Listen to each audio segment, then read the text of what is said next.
Hi everyone, welcome to another Yacht Zen Again video. We're still in lockdown in Gosport and we hope all's well wherever you are. Today's video describes our counterclockwise circumnavigation of the UK. Previously we arrived in Falmouth in June 2016 and sailed north to Hull. This video covers the period from summer 2017 to the autumn of 2018. In September 2017 we sailed non-stop from Hull to Inverness, then cruised through the Caledonian Canal. Zen Again was hauled out in Dunstafnage for the winter.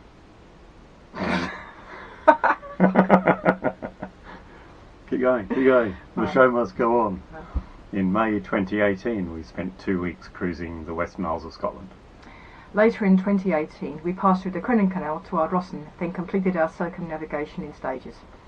Along the way we stopped in Milford Haven, Plymouth, Cowes, Ramsgate and Chatham. We ended our 2018 season in St Catherine's Dock, London, and we stayed there for 2 winters while working in the London area. Let's take a look. Prior to departure from Hull, we hauled out and hung in the slings for a day while we rekeyed the coppercoat. Great advantage of coppercoat is the ease of rekeying. Here's our track from Hull down the Humber and then north along the east coast to Inverness. And here we are approaching Flamborough Head, which is one of the key milestones on the trip. The tide is quite strong past Flamborough Head, and we had 30 knots gusting 35 for this period. Once we got past the head, the wind very slowly eased and continued to ease down to a flat calm as we were approaching Peterhead. The forecast was for an easterly wind to come in, which was perfect for us to go up the Moray Firth, so we continued on, and here we are approaching Inverness. The towns and villages on each side of the waterway are very pretty, and here we are approaching Inverness itself, and here we are in the pen. We spent several days in Inverness and had a good look around the city, and in fact we came back for a holiday later because we enjoyed it so much. The river is very pretty, lots of churches, old buildings.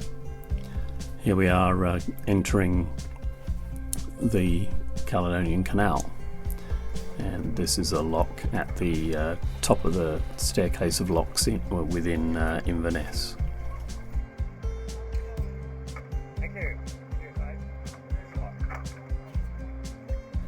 Going through the canal is charged by your length overall. It cost us about £200, and as you can see here, the locks are all staffed, so the staff handle your lines for you, and it makes for a very straightforward process when you're going through these locks.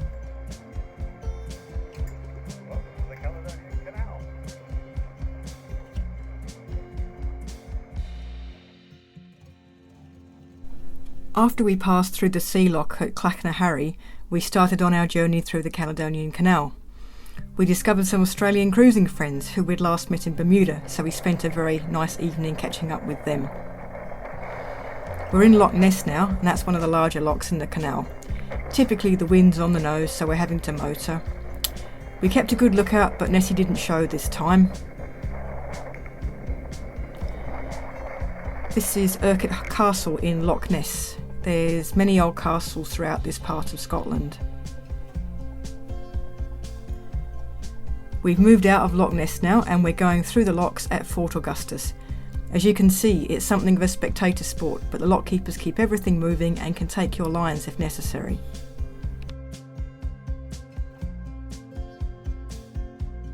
Now we're sailing between Loch Ness and Loch Oich. It was a strange experience passing through fields with trees on either side, as we're more used to sailing on the open sea. The canal has many bridges across it, so it's necessary to call ahead when you're getting close to give them enough time to open them so you can get through. Even though it was peak season, the canal didn't seem all that busy, and there was always plenty of spaces available to tie up wherever you felt like it. We've now passed through the Lagan Locks and are heading through Loch Lochy with its spectacular scenery. Like Loch Ness, we're having to motor as the wind is right on the nose. We're not far from Fort William, so the scenery becomes more dramatic on this side of the canal.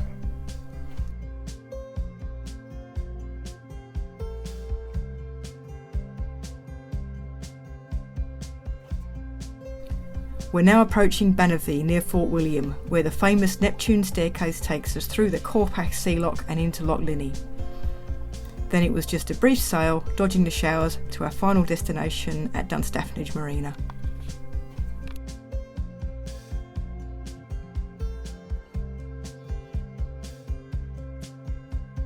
On arrival in Dunstafnage, we arranged for the boat to be hauled out, and she stayed on the hard over the winter.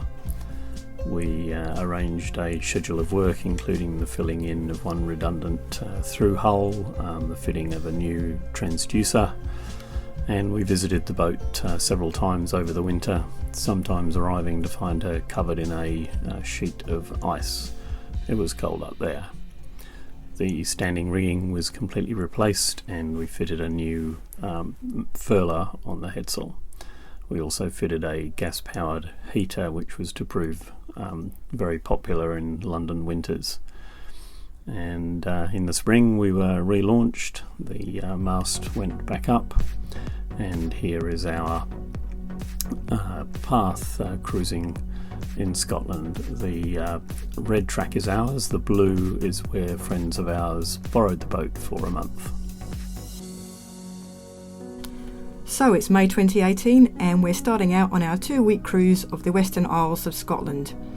Now, we sailed this part of the world about 25 years ago in 1994 with Mike's uncle Ian, so it was lovely to go back and relive past times, and this is Tobermory, which we'd been with Ian.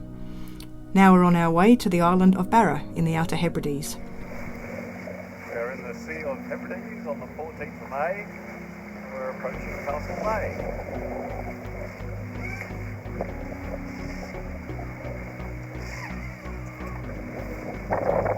We're in Loch Boisdale now, on the island of South Uist, and we ended up visiting the pub which featured in the film Whiskey Galore. After Loch Boisdale, we explored a little bit of the coastline further north, and we visited a very oddly named but very peaceful and scenic place known as Wizard's Pool. We ended up staying there a few days because a cold front came through, so it was a bit blowy. But this is Wizard's Pool here, so yeah, definitely the right place to stay if you need to.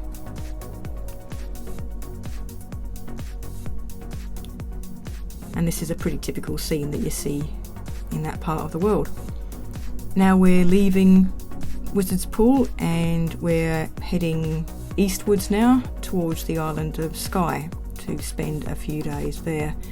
I suppose you'd say it's typical Scottish weather, but we're actually pretty lucky, but lived up to its reputation this time. And this is me in my Scottish wardrobe. So we're getting closer to the island of Skye now. Very dramatic cliffs and a lot of mountains and scenery that's made it such a popular destination for sailors and nature lovers alike. With all the rain, the waterfalls coming off the cliffs as we went into Skye were really, really dramatic. So yes, it was certainly quite an eye-opener on the way into the anchorage. So we stayed at Carbost on the eastern side of the island. That's the Talisker distillery, which we toured and took some samples. And that's then again at a mooring in Carbost. That's a fin well. We're now on our way to the island of Canna, which is absolutely stunning and a real haven for wildlife and well worth a visit. So we've left Canna and we're now heading to a destination that we visited with Mike's uncle Ian many years ago, known as Loch Moidart, which was just the absolute highlight of our trip last time, so we were very keen to go there again. It's a little bit tricky getting into the anchorage, so we used these large-scale charts known as Antares charts, which show you a much better idea of where the shallows are and make getting in and getting out a lot less of a hair-raising experience than it would be. But it's a beautiful destination, as you can see. There's a lovely old castle there, and you can go ashore and walk around, and in early summer it was just an absolutely delightful place to go and explore and take lots and lots of fabulous photographs.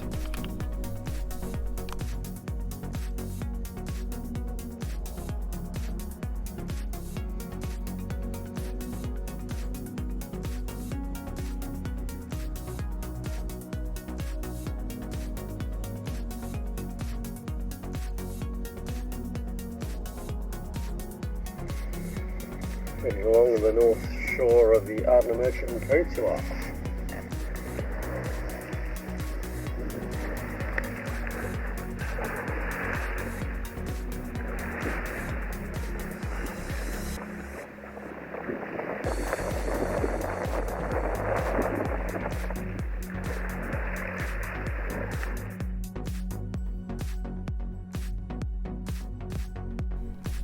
So now we're heading into our final destination, which was Loch Drambuie. Unfortunately there was none to be had, but it's just a lovely scenic place, and again we visited Loch Drambuie in 1994 with Ian, so it was fun to go back there and reminisce.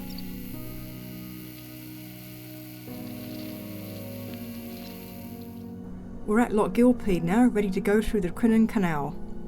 Unlike the Caledonian Canal, the locks are not manned, so you have to operate the locks and manage your lines yourself.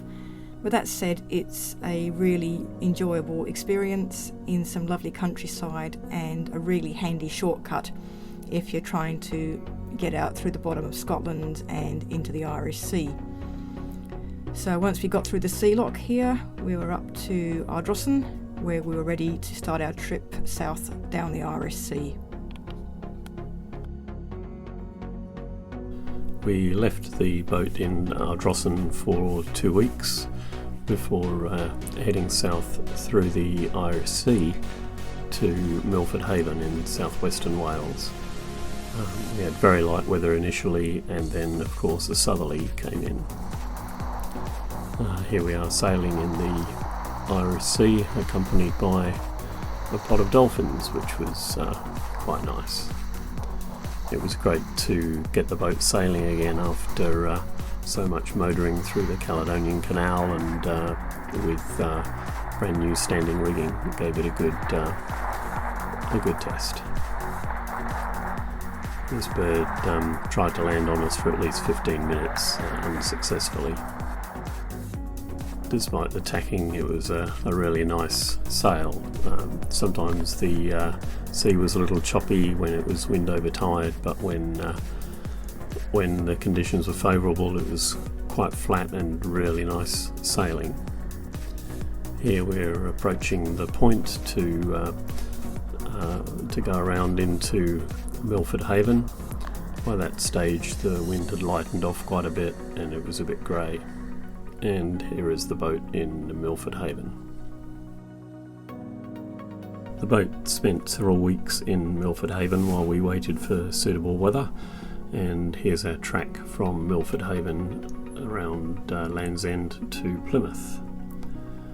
We had a really nice sail in a west-southwesterly, and here we are crossing our path into the UK, and there we are in Plymouth.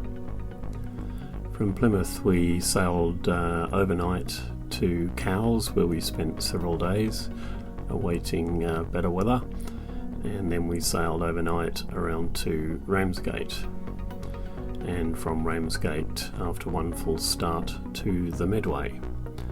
This is the lock at the entrance to the new Chatham Marina, and we spent a weekend looking around Chatham and Rochester. This is the castle in Rochester, and here we are preparing to leave the marina again. So this is our final leg from Chatham up to London. So going under the Queen Elizabeth Bridge here, before we then went through the Thames Barrier, before we reached our final destination of St Catherine's Dock. And there we are, just to the right of Tower Bridge. And going into St Catherine Dock Marina here, where we tied up in the East Basin and we stayed there for nearly 18 months. So this is our total circumnavigation track. Our track's in the red and our friends from Kakadu track is the blue one. We hope you enjoyed today's video. If so, please click on the subscribe button. Next time we cover our passage from St Catherine Dock to Gosport, just prior to the coronavirus lockdown. Thanks for watching. See ya.